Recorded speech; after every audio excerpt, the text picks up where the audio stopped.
How much should you save for retirement? Do you have a retirement savings? Do you have enough to retire at age 65, 70, or even 75? How big is your nest egg? Already retired? Do you have enough to last? Most experts will say that for a $55,000 annual retirement income, the bare minimum is $700,000 in savings. The key is to go into retirement with big assets paid off. It's probably a bad idea to buy that vacation home or car you've always dreamed of right as you start your retirement. I'm not a financial advisor, and this is not financial advice, but I tell you guys all the time, you must be the CEO of your own life. People are living longer, you're living longer than past generations. Only 53% of Americans have an emergency fund, let alone a retirement account. For a long time, generations looked at retirement as a simple thing. You went to work every day, and every month money was put into your 401k or some type of pension. You've probably heard your parents talk about the 4% rule. The 4% drawdown rule states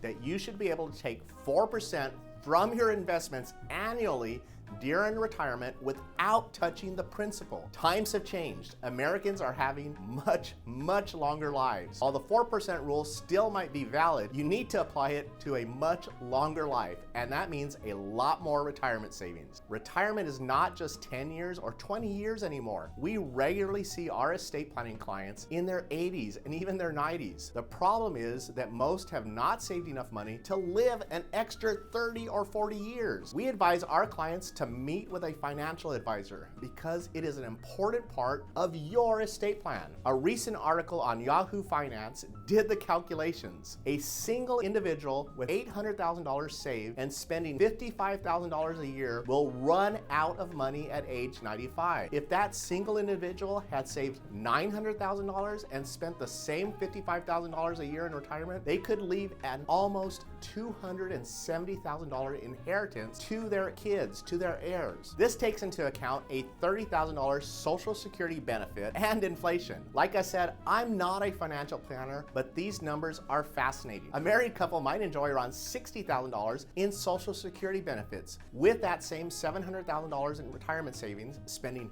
$55,000 a year would have about $24,000 left over if they both died at age 95. Here is where the numbers get interesting. That same married couple with $800,000 in retirement savings could leave their heirs almost $350,000 if they died at age 95, just by having a little bit more money, and a whopping $670,000 if they had saved $900,000 for retirement. These numbers sound fantastic if that is what you actually have saved.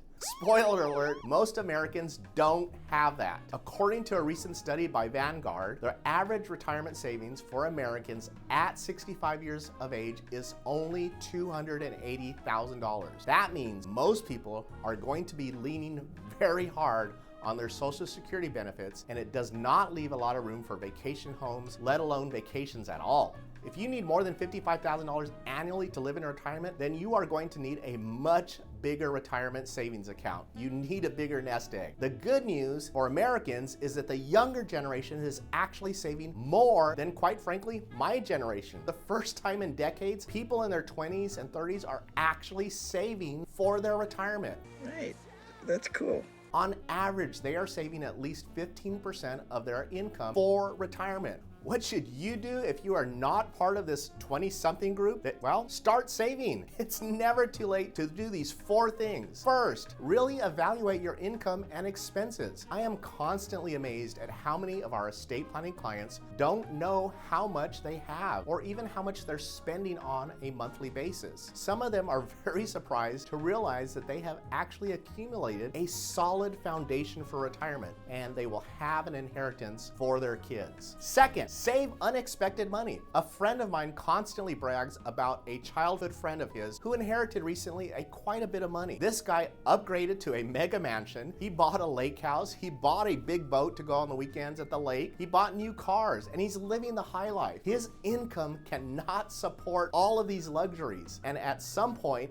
it's gonna crash down around him. Unfortunately, we see this all the time when we are administering estates. We write a check to an heir for $250,000, and within a few months, it is all gone. We see this all the time. If you receive an unexpected windfall, then, well, save it. Use it to boost your retirement. Talk to a financial advisor on how to make that money grow for you for your retirement. Third, automate your retirement savings. Automate your savings in general. Automatically deduct from your paycheck straight into a retirement account. Start gradually. You probably have some debts. Pay those off first and steadily increase what you are setting aside every single month for retirement. You'll be surprised how quickly that will accumulate. Fourth, have a very, very candid discussion with your life partner on what retirement means to them and to you, and get on the same page. Recent studies show that men and women see retirement very differently. Surprise. Men see it as a cabin in the woods or a house on the lake where they do nothing all day long. Women see it as the next stage in their life, and that could be taking on a new job, volunteering at a charity, doing something that is personally rewarding to them, starting a new business, again, volunteering at their favorite charity or their grandkids' school. Men see it as a time to spend all of their time with their wife. Women see retirement as a time to build and maintain strong relationships with their friends and experiencing new things. Talk to your partner now, because you might have very different views on what retirement means. Remember, it's never too late to start saving, but start saving as soon as you can, even if it's just a little bit, because it'll add up quicker than you think. I know I've thrown a lot at you today,